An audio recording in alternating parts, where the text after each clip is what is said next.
हिंदुस्तान के चुनावी शोर में जुबानी जूतामार राजनीति तेज हुई तो 7 समंदर पार ब्रिटेन में जूतों से मचे बवाल की बात हो ही नहीं पाई। जूते से याद आया, तिहाड़ जेल में अरविंद केजरीवाल से मुलाकात के बाद पंजाब के मुख्यमंत्री भगवंत मान ने कुछ बेहद सनसनीखेज दावे किए।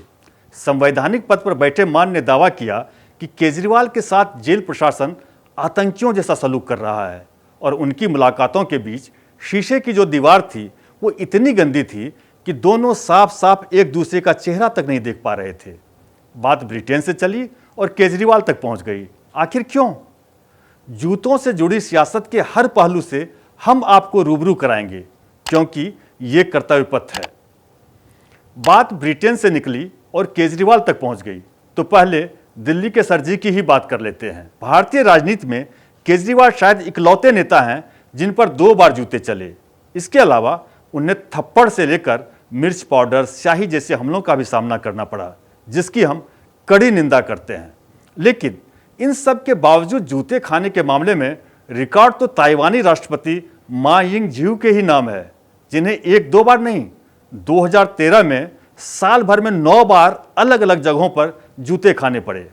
भारत में जब जूतों और थप्पड़ वाली सियासत ने तेजी पकड़ी थी तो अन्ना आंदोलन से जुड़े लोग और बाद में आम आदमी पार्टी के नेता बेहद खुश नजर आने लगे थे। मनमोहन सिंह, लालकृष्ण आडवाणी, उमर अब्दुल्ला, राहुल गांधी, जीतन राम मांझी, प्रकाश सिंह बादल, नितिन गडकरी से लेकर पी चिदम्बरम जैसे कई नेताओं पर नफरत भरे जूते चले। लेकिन हद तो तब हो गई जब चिदम्बरम पर 9 नंबर का रिबॉक का जूता चलाने वाले को केजरीवाल ने चुनावी टिकट देकर सम्मानित किया। इसलिए सियासी जूतों के जिक्र पर दिल्ली वाले सरजी की याद आ गई। अब जिस तिहाड़ जेल को चलाने का जिम्मा सरजी की सरकार का है, वहां उसी सरजी के साथ आतंकियों जैसा सलूक हो रहा हो तो क्या ऐसी सरकार को एक दिन भी रहने का हक है? इसका जवाब तो सियासी जानकार ही देंगे।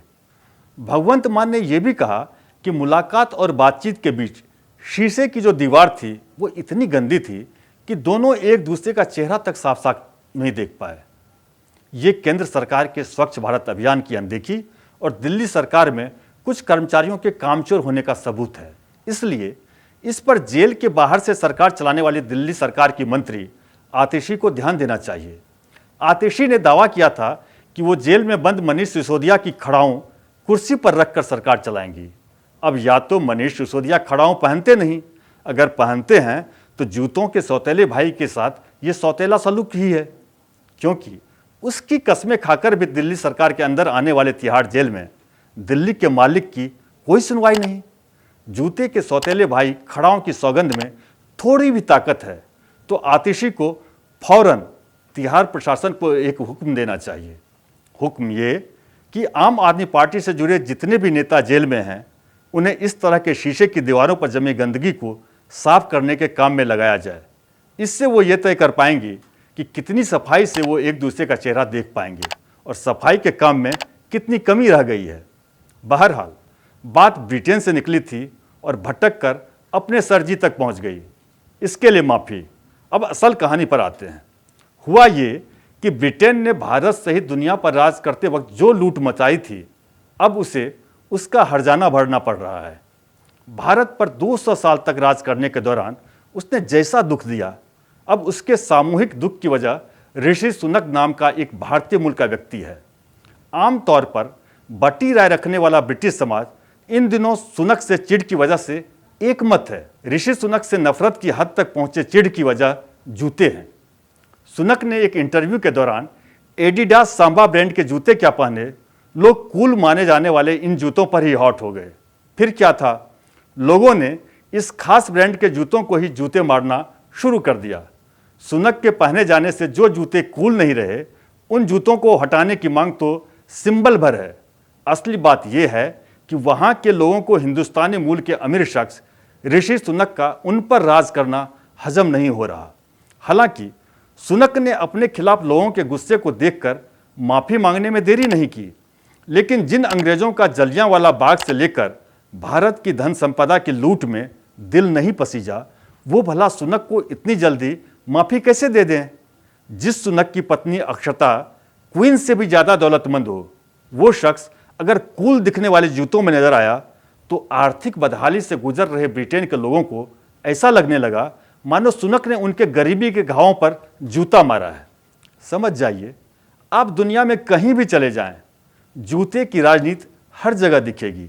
इसका मतलब यह है कि नेताओं ने राजनीति को जूते की दुकान में बदल दिया है। इसलिए कभी जॉर्ज बुश जूनियर पर शू मिसाइल चले तो कभी परवेज मुशर्रफ पर, कभी टोनी ब्लेयर पर तो कभी नवाज शरीफ और आसिफ अली जरदारी पर, कभी चीन राष्ट्रपति वेन जियाबाओ पर तो कभी ताइवानी राष्ट्रपति मा यिंग झियू पर। जनता नेताओं को जूते मारे तो हिंसक गतिविधि होने के बावजूद लोकतंत्र समर्थक इसे उसका हक बता सकते हैं।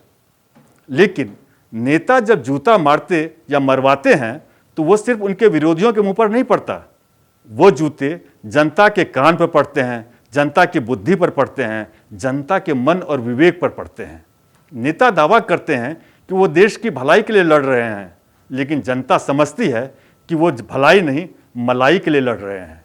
बचपन में बाबूजी से खाए जूते ने भले ही आपको आदमी बना दिया हो, लेकिन राजनीति में चले जूते इसकी गारंटी नहीं देते। अगर आपको हमारा ये वीडियो पसंद आया हो तो आप कर्तव्य पथ को लाइक करें और सब्सक्राइब करें।